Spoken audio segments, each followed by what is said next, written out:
At 11:01 a.m. on a Tuesday, my phone rang for the first time. I didn't pick up. By 1 vor, the regulatory hold had triggered across all 14 pressure points on the main line. 340 miles of pipeline locked down, valves sealed, pump stations frozen, volume zeroed out, automatic, no override, not without me. I was sitting in my truck in the parking lot of Lone Star Pipeline, engine off, watching the loading dock. The forklift operators had already stopped moving. You could see the moment the confusion hit them, one guy climbed down from his seat and just stood there, looking around like he'd missed something. He had. Everyone had, except me. Let me back up about 4 hours. My name is Reed Holt, 49 years old. I've been running field operations at Lone Star Pipeline for 20 years. Started as a welder's helper the summer after high school, when my dad got me a referral through a guy he knew at the Union Hall. First week on the job, I burned through 3 pairs of gloves and got sent home twice for not wearing my face shield. By month 3, I could read a pressure differential chart faster than most guys twice my age. I worked every position on this crew on the way up. Pipe fitter, field tech, shift lead, operations superintendent. When Troy Harlan made me field operations director in 2014, he handed me a set of master keys and said, "Don't lose these. Nobody else knows what half of them open." He wasn't joking. The job is not complicated if you understand what you're actually managing. You've got 340 miles of active pipeline moving petroleum product from the Permian Basin to 3 downstream refineries. You've got 14 major pressure points, 6 compressor stations, and a daily safety calibration protocol that has to be signed off by a certified operations authority before we push volume each morning. DOT requirement has been since 2011. I wrote that protocol myself, working with our compliance officer at the time. If the sign-off doesn't happen by 11 a.m., the system assumes a safety failure and triggers an emergency regulatory hold. Everything locks. Nothing moves until a certified authority clears it manually, on-site, biometric scan, and all. I was the only certified operations authority at Lone Star. Dana Prout had been CEO for 6 weeks when she called the Monday morning meeting that ended my career as operations director. And though she didn't know it yet, nearly ended hers. She was 31, finance background. The private equity group that bought us out of Troy's retirement plan brought her in to modernize the operation. First month, she stayed mostly in the office, which I appreciated. I've seen new executives come through before. You give them time, let them walk the yard, ask questions. Most of them figure out pretty quick that what looks inefficient from a spreadsheet is actually load-bearing. Dana didn't walk the yard much. She had a platform for that, a cloud dashboard that showed her color-coded production metrics in real time. She thought that was the same thing. Monday morning, conference room. The whiteboard markers were all dried out, same as always. I had my G-Shock on the table next to my notepad, same watch I've worn for 11 years, the band replaced twice. Dana came in carrying a laptop and a presentation she'd clearly put hours into. "Team," she said, "we're rolling out Zero Legacy Protocol." The slide showed a 90-day timeline. Every existing operational procedure flagged for review, most flagged for elimination. I looked at Dylan Marsh across the table. He's our automation tech, the guy who'd spent 4 years quietly building the sensor array and predictive maintenance system that actually ran this operation. He was staring at his notepad like it owed him money. "What does this mean for the daily safety calibration?" I asked. Dana smiled the way people smile when they've rehearsed the answer but not the follow-up. "We're moving to a centralized digital compliance platform, automated cloud-based real-time. Who handles the sign-off under the new system? The platform handles it automatically." I set my pen down. The DOT sign-off isn't automated. It's a manual biometric verification by a certified authority. It can't be delegated to software. That's federal regulation, not a legacy preference. "Our IT team has reviewed the compliance requirements," she said. "We're confident the platform meets all regulatory thresholds." I looked at Lee Calloway, our safety and compliance supervisor. She was looking at the ceiling. Dana moved to the next slide. "Reed, as part of this transition, we'd like to move you into a technical advisor role. You're an institutional knowledge asset. We want to preserve that while evolving our operational model." There it was. No authority, no sign-off rights, just resource. I tightened the band on the G-Shock 1 click. "You're removing me from operations," I said. "I'm repositioning you," she said. "It's a strategic realignment." I nodded, said I'd review the transition documents. Walked back to my office. I sat there for 18 minutes. Looked out the window at the yard. Nate Colby was running a pressure check on compressor station 2, just him and a clipboard, same routine he'd done 400 times, not because anyone told him to, but because he knew why it mattered. I'd trained him for 3 years before he could do that check without me standing behind him. I opened my laptop, taped my resignation, 2 weeks notice, effective immediately given my banked leave, submitted it at 10:58 a.m., picked up the G-Shock off the desk, strapped it on, and walked out. The 1 a.m. sign-off came and went. At 11:04, the hold triggered. I was already in my truck. My phone buzzed 4 times before I even got out of the parking lot. Dylan Marsh first, then Owen Pruitt, then Lee Calloway, then a number I didn't recognize, probably someone from Dana's digital transformation team, trying to figure out why their dashboard had gone entirely red. I let them all go to voicemail. The thing about a pipeline hold is it doesn't announce itself quietly. 1 minute product is moving. Schedules are running. Truck drivers are backing into loading positions. The next minute, everything stops and nobody knows why except the system, and the system doesn't explain itself. It just locks down and waits for the right person to come fix it. I pulled onto Route 9 and headed toward the diner. Patty's has been there since 1987. Same booths, same laminated menus, same coffee. It's been sitting on the burner long enough to have opinions. I've been eating breakfast there since 2006. Back when I was still running the night shift and would stop in at 6 a.m. on my way home. Linda, the morning waitress, poured my coffee before I even sat down in the corner booth. I didn't check my phone for the first 10 minutes. Just drank the coffee and looked out the window at the road. This is the part people don't understand about situations like this. Everyone assumes you're sitting there calculating, running numbers, planning your next move. I wasn't doing any of that. I was just letting it settle. There's a discipline to not reacting. You learn it the same way you learn everything else in field operations, which is by watching what happens when people react too fast. Valves slammed open under full pressure. Welds cracked because someone rushed a cool down. I'd seen both. Neither ends well. My phone buzzed again. This time it was Spencer Crane, the board chairman. I let it ring. Linda refilled my coffee. Rough morning, average, I said. She left me alone. That's another reason I like that diner. By 11:40, the group chat Dylan ran for the field crew had 23 messages in it. I scrolled through without responding. The picture they painted was exactly what I'd expected. Dylan, all 14 pressure points showing locked. Dot hold active. Who authorized this? Owen. Nobody authorized it. That's the problem. Where's Reed? Lee. I've been trying to reach him. Dana's IT guys are on the phone with the platform vendor. Vendor says the hold can only be cleared by the Certified Operations Authority on record. Dylan. That's Reed. Owen. Yeah, then a gap of about 6 minutes. Then Dylan again.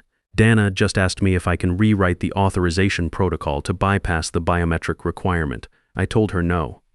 She asked me to look into it anyway. I set the phone face down on the table and finished my eggs. Here's what Dana's IT team was learning in real time. The digital compliance platform she'd brought in was built for logistics companies, warehouses, shipping yards. It had no framework for pipeline safety regulations because its developers had never worked in pipeline. It could display our pressure data beautifully on a color-coded dashboard. It could not legally authorize a single pound of product to move through a federally regulated line. The certification requirement wasn't a legacy process. It wasn't institutional stubbornness. It was federal law, and it had teeth. At 12:15 p.m., I paid my check, left Linda a good tip, and drove out to Troy Harlan's place. 20 minutes outside of town. 40 acres, modest house, shop out back that's better equipped than most commercial garages. Troy built Lone Star Pipeline in 1994, starting with one right-of-way agreement that took him 2 years to negotiate and a crew of 4 guys he'd worked with at his previous job. He was 37 years old when he broke ground on the first compressor station. Worked the kind of hours that end marriages. His first one didn't survive year 3 of the company. He used to say the pipeline was the most honest relationship he'd ever had. It didn't lie to you about what it needed. He stepped back when the acquisition closed, stayed on the board but stopped coming to the office. Said he didn't want to be the guy who couldn't let go.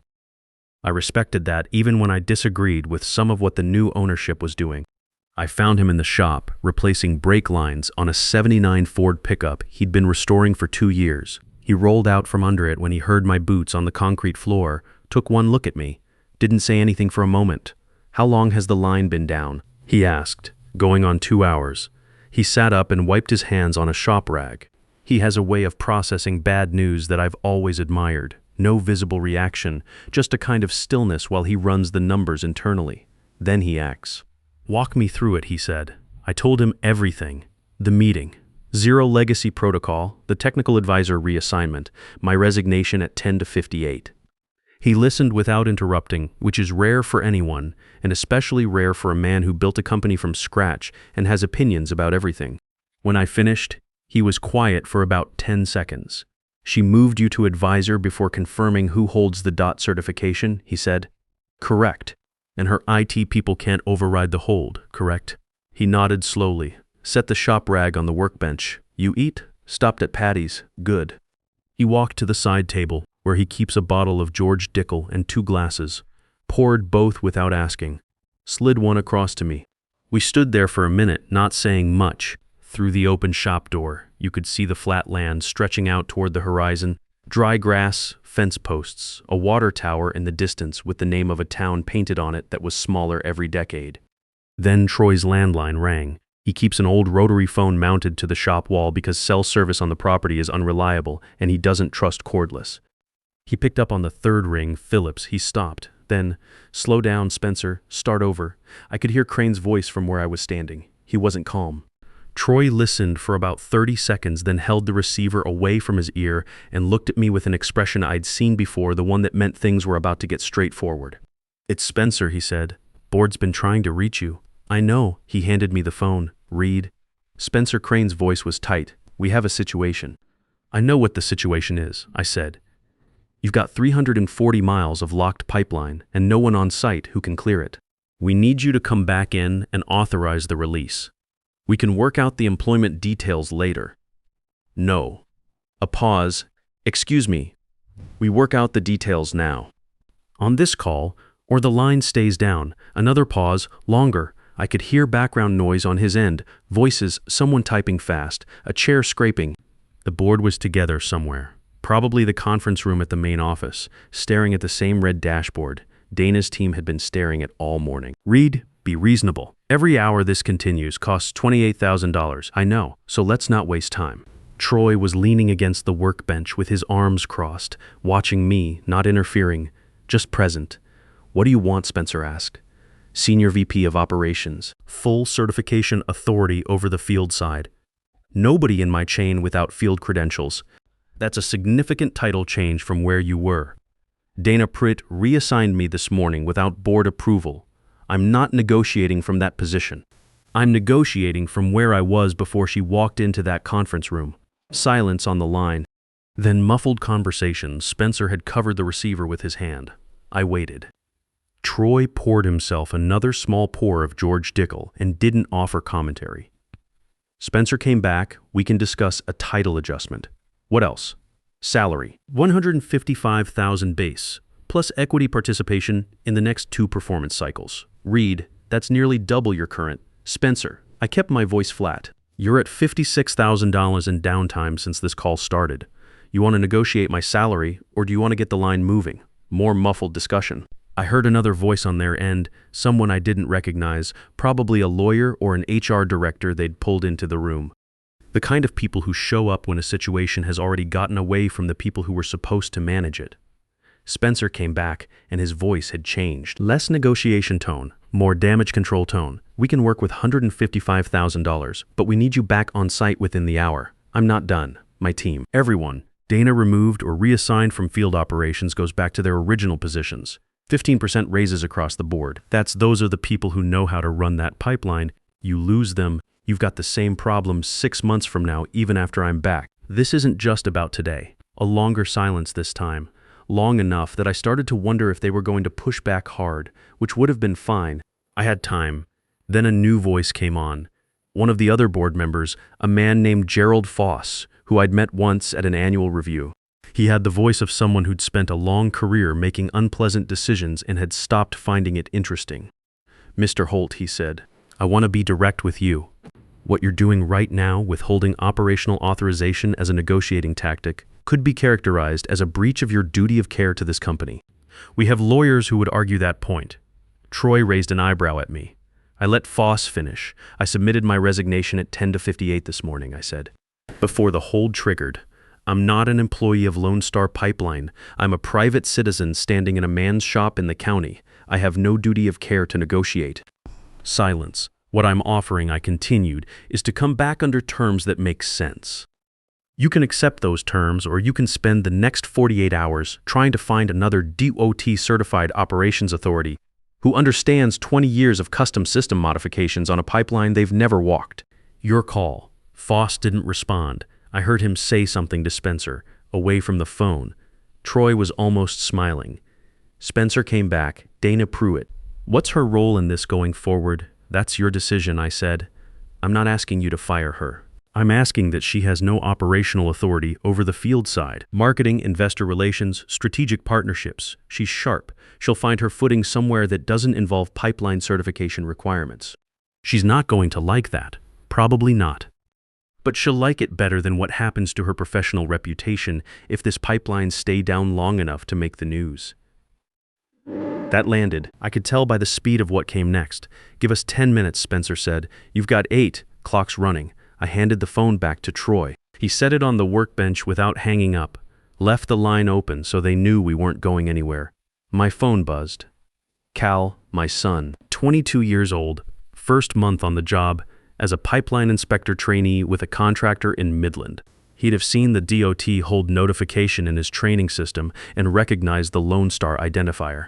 I stepped outside the shop to take it, Dad. That Lone Star hold, is that you? Yeah. A beat. You okay? I'm good. He didn't push for more. That's one thing I'll say about Cal. He grew up watching me handle situations without narrating them. He learned early that the story comes after, not during. Call me when it's done, he said. Will do. I went back inside. Troy was looking at his watch. The 8 minutes were almost up. He picked up the receiver. Spencer, he said. Time. Spencer's voice came back, and the negotiation tone was completely gone. What replaced it was the sound of a man reading from a list someone had just handed him. Senior VP Operations, $155,000 base with equity. Full field certification authority. Your team reinstated at 15% raises. Dana moves to strategic partnerships, no operational role. A pause. We need you on site within the hour. Contracts will be ready when you walk in. Troy looked at me. I nodded. He'll be there in 45 minutes, Troy said, and hung up. The shop was quiet. Outside, a truck passed on the county road. Somewhere a few miles away, 340 miles of pipeline was still sitting silent, holding pressure, waiting. Troy picked up his shop rag and went back to the brake lines. Go get your company back, he said without looking up. The drive back to Lone Star took 25 minutes. Long enough for my phone to stop buzzing with panicked messages and start buzzing with different ones. HR wanting to confirm contract details. The company lawyer asking me to acknowledge receipt of the offer by text. Lee Calloway just sending. Thank God the parking lot looked like a truck stop on a bad day. Tanker rigs backed up past the front gate. Drivers standing around in small groups, phones out, nobody moving. Second shift had shown up early and was milling around the yard with nothing to do. The loading dock was completely still.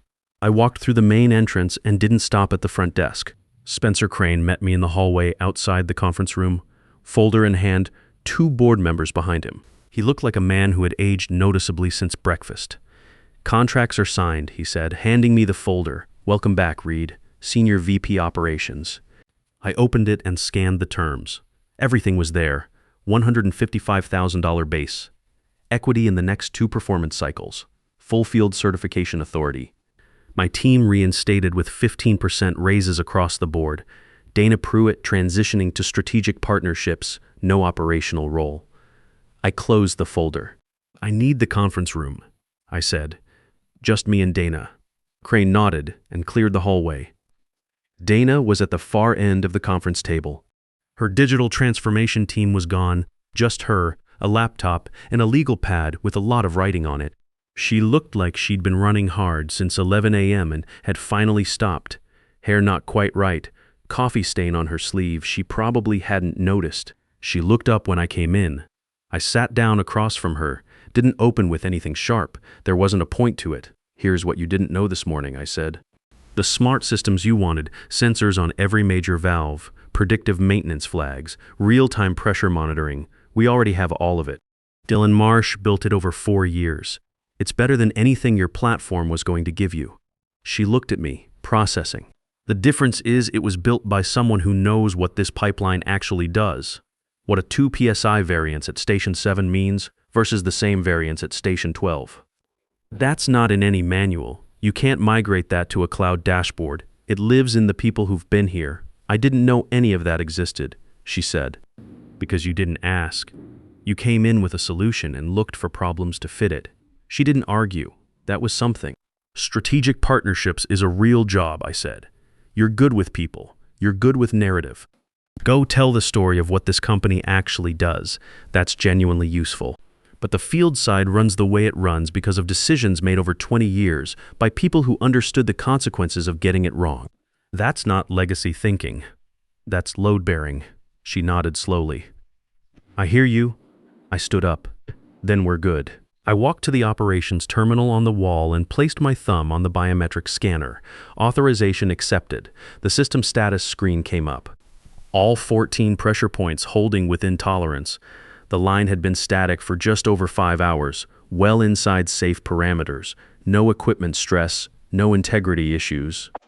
The pipeline had just been waiting. I typed in the restart sequence. Safety protocol reset. Pressure verification across all 14 stations. Regulatory hold cleared. Volume authorization submitted to DOT. It takes about 4 minutes for the line to come back from a full hold. I knew what was happening out there, compressor stations cycling up in sequence, pressure building through the main from west to east, pump stations confirming flow and reporting green one by one down the line. I picked up my coffee cup from the table empty, been there since morning, and walked out. The yard was already changing. Forklift operators back in their seats. Truck drivers moving toward the dock. Owen Pruitt on his radio coordinating the reload sequence. Nate Colby jogged over from the equipment bay when he saw me. We back online? He asked. Give it 3 more minutes, I said. Then run your pressure confirmation at Station 2 before we push full volume. He nodded and went. Didn't ask about anything else. That's Nate. He cares about what's in front of him and does it right. Lee Calloway appeared at my elbow with a clipboard. DOT confirmation just came through. Hold is officially cleared. We're clean on the regulatory side. Good. How's the team? She almost smiled. Word about the raises got around about 10 minutes ago. Morale is not a problem. By 5 p.m., the line was running at full volume. The delayed morning shipments were loaded and rolling. The automated scheduling system had recalculated the day's deliveries, and we were going to hit every customer window, some of them late but within the penalty threshold.